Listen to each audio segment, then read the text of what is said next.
Good day, everyone. This is Frost, and this is Frost Moto. So first, thank you God for allowing this to happen. Second, Bro Sam, thank you for allowing me to borrow the Benelli TNT 600i. So a little background on Sir Sam. Sir Sam is also a moto vlogger. His channels are samTV. So I'm gonna put the links in the description for you to check it out. Aside from that, he is also known as the fastest Benelli user here in Cebu. So again, before we start, you want an inline 4 that is affordable, and you want an inline 4 that is aggressive, then this bike is for you. Second cheapest inline 4 in the Philippines. First is the Kawasaki ZX25R, which is a 250cc inline 4, but this is a 600cc inline 4, priced at 438,000. Again, the displacement of this bike is 600cc inline 4, priced at 438,000. So the brand of this bike is Benelli. Benelli has been here since 1911. They are the second oldest motorcycle maker in the world, and they are purchased by Penjang Motors in 2005. So now they are an Italian-Chinese company. So again, I know what you are thinking, that this is not gonna be a good quality, but you should also consider that the experience, knowledge, and know-how of the Benelli has been passed to the new owners. So they have the knowledge and experience since 1911. Some part of it are from Europe and some part of it are from China. So they are manufactured here in China. But again, you should also consider that this is an Italian company bike. So before we begin, if you love motorcycle, push the subscribe button, and if you want updates, push the notification bell. So this is gonna be a detail to detail review. So let's do a sound check. Cold start Benelli TNT 600i with fabricated exhaust inline 4. So let's check it out.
So if you're wondering what does a TNT means, TNT means tornado naked tray. So the tray is its Tireless frame. So I don't know why is it called tornado. So maybe because they feel that this bike is so aggressive that it becomes a tornado. So now let us go to the engine specs. Are you a person that are not very particular in terms of technology and electronics? Then this bike is for you, because this bike is what you see is what you get. There's no chichi-burichis. As you can see here, it is an inline 4. So let us go to the engine. So it is a 600cc, 4-cylinder inline 4, 4-stroke, 4 valves, dual overhead cam, and 6-speed transmission. So 4 valves each cylinder, a total of 16. So the bore and stroke is 65 by 45.2. That gives a max power of 62 kW at 11,000 RPM. That gives a max torque of 54.6 Newton meter at 10,500 RPM. And the compression ratio is 11:5:1. And now let us go to the fuel capacity.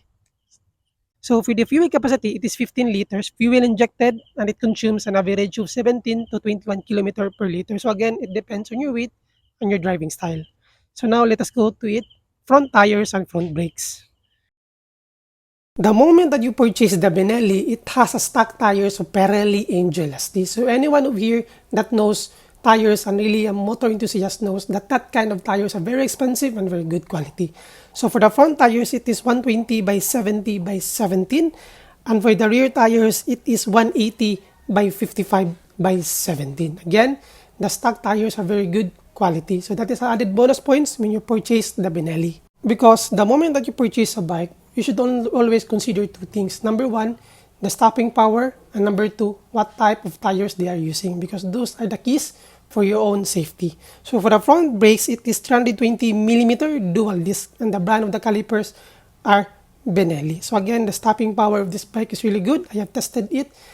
As you can see, I'm gonna put the link in the description where I was raw engine sound of the Benelli while I was using it. So now let us go for the rear brakes. So for the rear brakes, it is 260 millimeter single disc, and the brand of the caliper are still Benelli. And now let us go for the dimensions, seat height, curb weight, ground clearance of the Benelli. So now let us go to the dimensions. So for the seat height, it is 800 millimeter, and the ground clearance is 150 millimeter. But the curb weight of this bike is 231 kilogram. Again, the curb weight of this bike is 231 kilogram. So for a 600cc, it is pretty heavy. If you also, that kind of weight is more than heavier than the 1000cc. But again, there are some advantages and disadvantages if your bike is pretty heavy. So one of the advantages, if your bike is heavy, it is very, I mean, it is very stable in terms of high speed. So again, as you can see, I am 5'11" and I am flat-footed. So average user of this bike is around 5'5" or 5'4". As long as you can handle the weight, then there's no problem. So now let us go to the features. So for the features, guys, it is pretty basic again because it only has dual channel ABS and TFT display. So again, if you're a person that are not very particular in terms of technology and electronics, because again, like I said, if your bike has too many electronics and technology, any of it gets damaged, it is expensive to fix. So for me, if you're going to ask me, I love a bike that has a very little technology in it. So for this one, it has only ABS and TFT display. So now let us check the TFT display. So let's go play. So one of the nice thing about TFT display is there's no delay or lag in this display. So as you can see here, the gear indicator, temperature, fuel capacity, RPM, and for this one is also RPM. So it has a mirror of two. Here's the speed, oil, ABS, and high beam. So in this one is the check engine. So actually you can change the display. So here's the select button here. So let's check the interface. So the interface can be changed into whites, and this also can be changed to auto. So if auto, it automatically changes depending on what time you are riding. So let's again check the enter. So clock, brightness, unit is MPH. So kilometer per hour. So exit. So the odo is this one, 5,931. So that's it. Now let us go to the switches. So you can see here to the left, high beam, low beam, turning indicators, horn, and for the left side is hazard.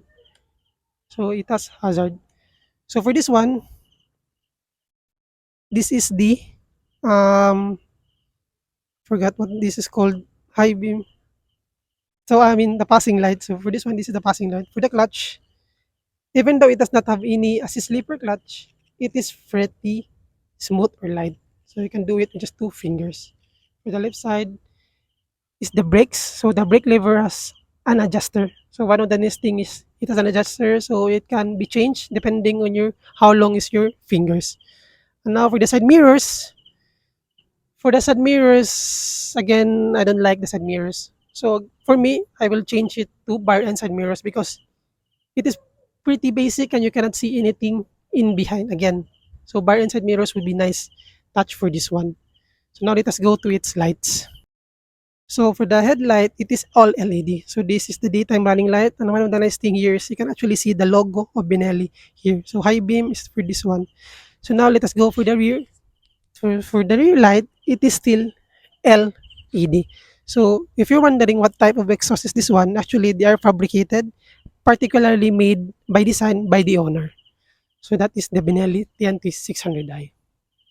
So now let us go to the upgrade. So the owner, I mean, if any of you here using Benelli and you're wondering where to put the auxiliary light, so this is an idea for you. So the owner put some auxiliary light here. So this is TDD.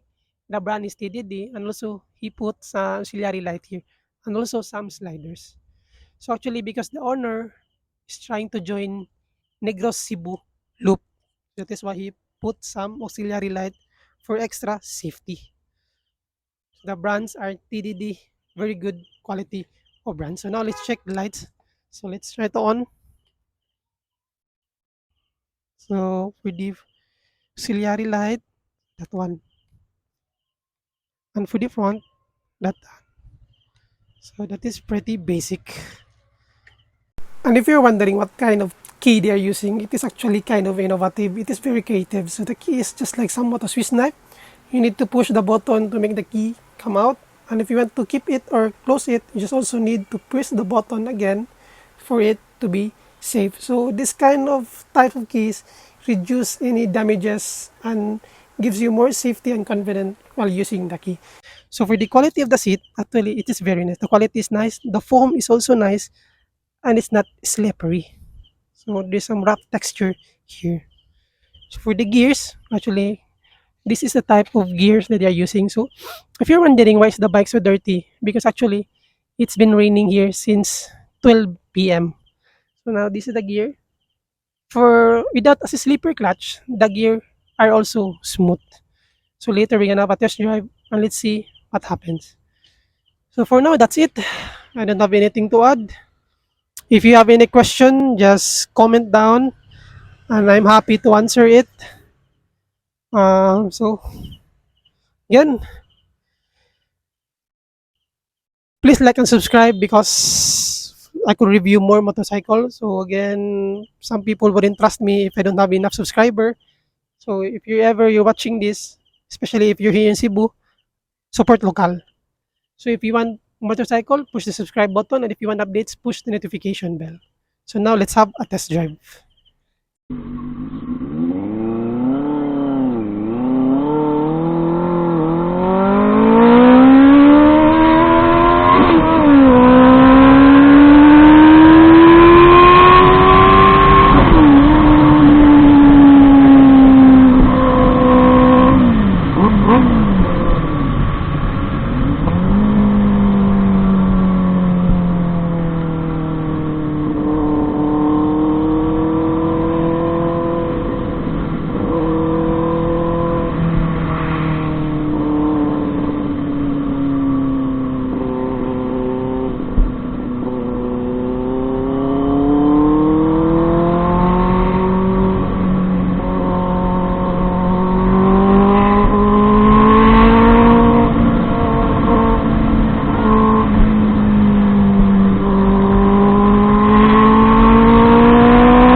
So this is the point of view while you are using the Benelli TNT 600i. So it is pretty nice and the blue color makes it more unique.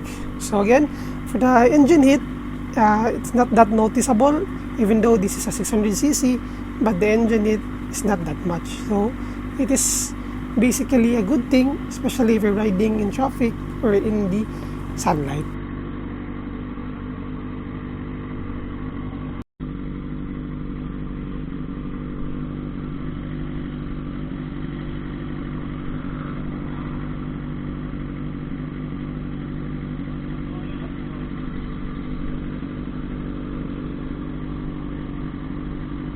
So while we're waiting, sadly to say, the camera couldn't get the full length of the gears. So actually, I'm gonna tell you, take my word from it, the gears are very smooth. Even though it does not have any features, the gears are very smooth. So now let us test the speed here for a while.